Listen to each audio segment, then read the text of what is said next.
when Mark built a simple wooden shed in his backyard. It wasn't a luxury, it was a necessity. He used it to store tools, gardening equipment, and supplies for his small landscaping business. To him, it was practical, neat, and well within his property lines. But to the HOA, it was a violation. They claimed it clashed with the neighborhood aesthetic. Letters soon piled up in his mailbox, each one threatening fines and legal action.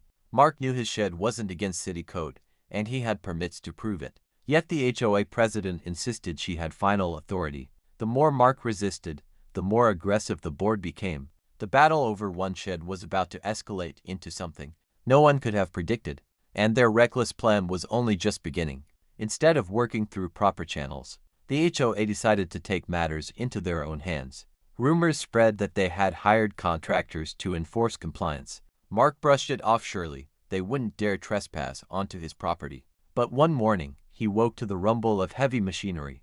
A bulldozer, brought in under the HOA's orders, sat idling outside his yard. Neighbors gathered, stunned, as the crew prepared to demolish the shed.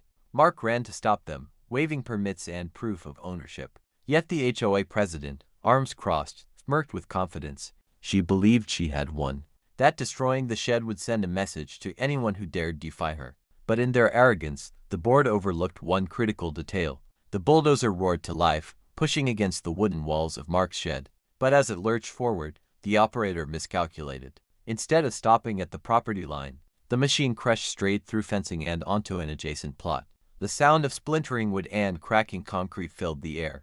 Gasps erupted from the crowd of neighbors. The shed was damaged, but more importantly, the crew had crossed into land that didn't belong to Mark or the HOA. It was city-owned property, reserved for municipal use.